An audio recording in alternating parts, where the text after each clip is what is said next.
ओम मनोजवं मारुततुल्यवेगं जितेन्द्रियं बोधिमतां वरिष्ठं वातात्मजं वानरयूथमुख्यं श्रीरामदूतं शरणं प्रपद्ये। नमस्कार, स्वागत है आप में आचार्य डॉक्टर विक्रमादित्य आपके साथ हूँ।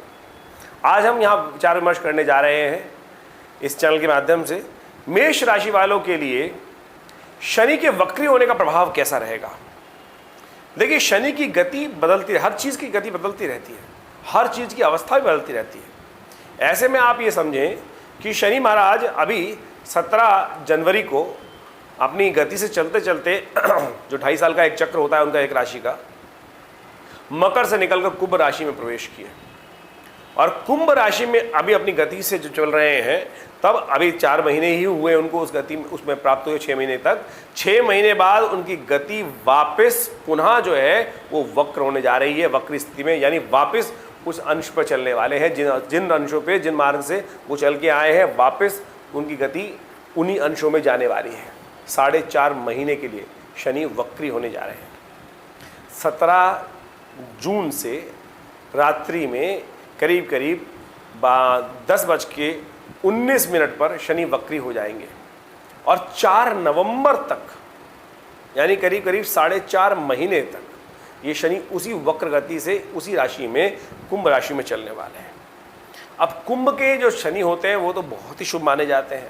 कहा जाता है कि बड़ी मुश्किल से कुंभ के शनि जिस प्रकार से आए 30 वर्ष बाद आपकी इस राशि में, और अब वो वक्र स्थिति में जो आ जाएंगे, कुंभ के शनि विशेष तौर पर आप मान के चलें व्यापार में लाभ, और ख़ास तौर पर आपके हर कार्य में, आप जो चाहे लेखन का कार्य करें, चाहे अपने बिजनेस का काम करें, उन सब स्थिति में लाभ के स्थिति बनाते हैं।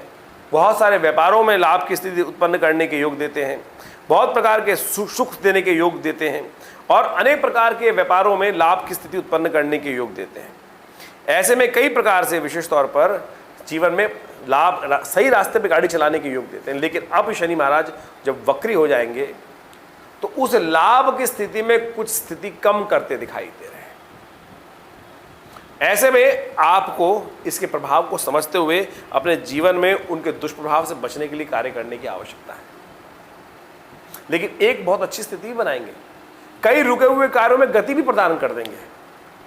जो कार्य में कई जगह बिल्कुल अटक गए थे, आपको लग रहा था कि कोई शनि महाराज कुछ परिवर्तन करने का योग ही नहीं बना रहे हैं, ऐसे में वो परिवर्तन पॉजिटिव वे में भी ले जा सकते हैं।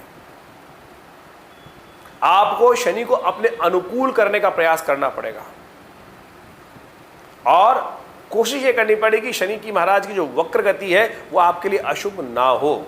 ये सब आपके हाथ में है, ये सब आपके हाथ में है। ज्योतिष विज्ञान में, ज्ञान के अनुसार से यदि हम कार्य करें तो आप उनके दुष्प्रभावों को शुभ प्रभाव में परिवर्तित करने के योग बना सकते हैं। इस सिद्धांत को आपको समझ लेना चाहिए। हमारी भारतीय संस्कृति में ज्योतिष विज्ञान के माध्यम से हम अनुष्ठान इत्यादि जब कार्य करते हैं, संकल्प करते हैं, यज्ञ करते हैं, तो उस विशेष तौर पर ग्रह को के अनुकूल, जो खासतौर पे हमारे लिए अनुकूल प्रभाव नहीं होता है, अशुभ प्रभाव होता है, उसको शुभ करने के लिए वहाँ पर प्रार्थना करके उसको शुभ करने का प्रयास करते हैं। तो आप सत्य माने इस अशुभ स्थिति की, ग्रहों की स्थिति को आप शुभ करने के योग भी बना सकते हैं। सबसे पहले तो समझ लें होने क्या जा रहा है। 17 जून को शनि महाराज वक्री हो जाएंगे और करीब करीब 4-4.5 महीने तक वक्र स्थिति रहेंगे। ऐसे में मंगल जो है वो पहले तो कर्क राशि में चल रहे हैं, करीब करीब 9, जिस प्रकार से आप मान के चलें 10 मई से लेकर 30 जून तक ये महाराज जो है कर्क राशि में चलेंगे। कर्क राशि में बहुत नीचे हो जाते हैं, कमज़ोर हो जाते हैं। और उसके बाद 30 जून से लेकर 18 अगस्त तक जो मंगल है वो चलेंगे सिंह राशि पर। षडाष्टक योग के बाद फिर समसप्तक योग शनि के साथ बना, शनि और मंगल का बन जाएगा, एक दूसरे के आमने सामने। वो भी एक दूसरे के सामने युद्ध की स्थिति, लड़ाई की स्थिति, बिल्कुल एक दूसरे के समक्ष तैयार शनि महाराज। और उसके बाद फिर शनि महाराज आगे निकल जाएंगे, कन्या राशि में पहुंच जाएंगे, फिर वहां पर एक दूसरे 6ठे 8वें आ जाएंगे। तो ये स्थिति आगे इस दौरान में भयावह उठापटक वाली रहेगी। तो ऐसे में आपको बहुत सावधानी से चलने की ज़रूरत है। जो सावधानी से चलेंगे वो तो लाभ ले लेंगे, और जो लोग, हमारे हाथ में तो है नहीं, हम तो चल ही नहीं सकते, कुछ भी कुछ करना ही नहीं चाहते, हमें से कुछ होगा ही नहीं, तब फिर आप अपनी स्थितियों को ठीक नहीं कर पाएंगे, वो आपकी चीज़ों अनकंट्रोलेबल हो जाएंगी। तो ऐसा ध्यान रखते हुए कार्य करने की ज़रूरत है।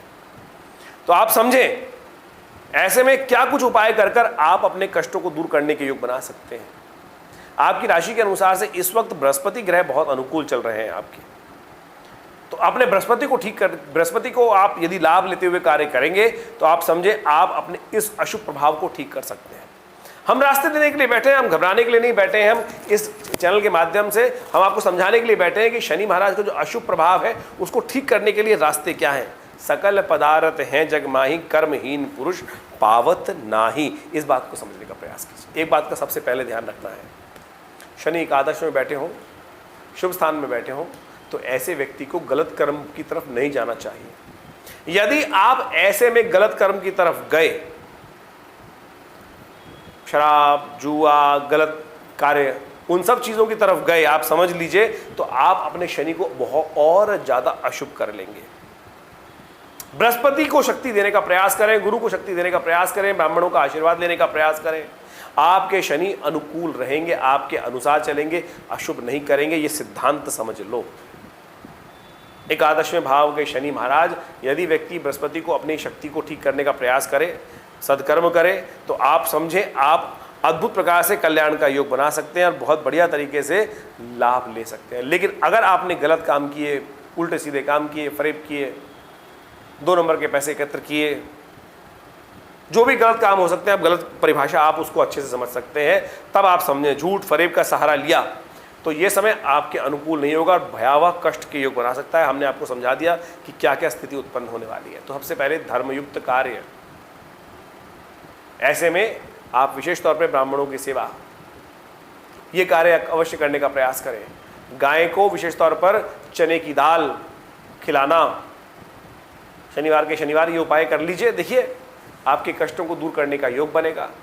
आप हो सके तो किसी ब्राह्मण से कहिए कि आपके लिए हनुमान चालीसा का पाठ करने की व्यवस्था, आप स्वयं करिए हनुमान चालीसा का पाठ, आप स्वयं बजरंग बाण का पाठ कीजिए, पंडित जी से कराइए अपने लिए, तो आप उसको अपने अनुकूल प्रभाव कर सकते हैं। हल्दी का टीका नित्य प्रति अपने माथे पे लगाइए, केसर का लगा सकें तो बहुत अच्छी बात रहेगी। आप पीली चीज़ों का दान कीजिए। ये सारे उपाय हैं जो हम आपको बताने का प्रयास कर रहे हैं। आप इस सब चीज़ों को ठीक कर कर आप लाभ ले सकते हैं। अन्यथा शनि महाराज आपके लाभ की पूरी स्थिति जो 30 वर्ष बाद बनकर आई है उसमें कहीं ना कहीं प्रकार से कमी आने के योग बन सकते हैं। ये करीब करीब 4.5 महीने का समय है, कई प्रकार की युतियों के कारण से ठीक नहीं है। वैसे शनि की दृष्टि बृहस्पति पे भी पड़ रही है, तो आप समझ लेना चाहिए कि जो हमने उपाय बताया है वो आपको बहुत विचार करने के उपरांत, सोच समझने के उपरांत हम बताने का प्रयास कर रहे हैं। तो इसको करिए, लाभ होगा। एक बात और कर सकते हैं, ऐसे में थोड़ी सी अपनी यदि कोई दाढ़ी इत्यादि अपने चेहरे पे रख सके, चेहरे पे थोड़े बाल रख सके, जो पुरुष लोग हैं वो उनके लिए बहुत अच्छा रहेगा। उनके कष्टों को दूर करने के योग बन सकते हैं, धन लाभ की स्थिति बन सकती है।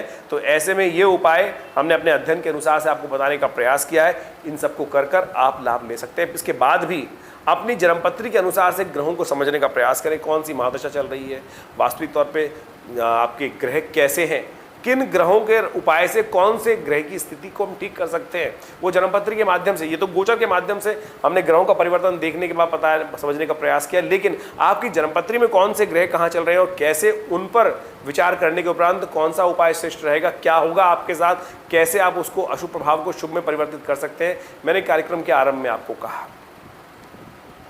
हम प्रार्थना से अनेक प्रकार की कष्टों को दूर करने के योग बना सकते हैं। तो आप कोशिश ये करें, इन सब कार्यों को करने से कल्याण का मार्ग अवश्य प्रशस्त कर सकते हैं, लाभ ले सकते हैं। तो छोटे छोटे तरीक़ों से इन उपायों को अवश्य करने का प्रयास करें, कल्याण होगा। आपके जो शनि के दुष्प्रभाव है उनसे आप बच सकते हैं। हमने प्रत्यक्ष करके देखा। इसके बाद भी हम कहेंगे कि नित्यपति शनि स्तोत्र का यज्ञ आप करने का प्रयास करें या करवाएं। शनि स्तोत्र का यज्ञ में हम इसलिए जोर डालते हैं, आप समझें, यज्ञ एक वैज्ञानिक कर्म है। भारतीय संस्कृति, वेद कहता है यज्ञो वै श्रेष्ठतम कर्म। भारतीय संस्कृति कहती है कि यह संसार का सर्वश्रेष्ठ कर्म यज्ञ है। और आप समझें, आप जो यज्ञ करते हैं उसका प्रभाव साक्षात प्राप्त होता है। इसलिए तो हमने अपने आश्रम पर नित्य प्रति 8 घंटे यज्ञ कराने की व्यवस्था बनाई और रविवार को आपको भी आमंत्रित करते हैं कि आप भी आएँ और उस यज्ञ में बैठे। देखिए यज्ञ के प्रभाव से नेगेटिव प्रभाव जो ग्रहों का है वो ठीक होकर पॉजिटिविटी आपके अंदर उदय होगी, कल्याण का मार्ग प्रशस्त होगा। तो इन सबको करिए, कल्याण होगा। धन्यवाद।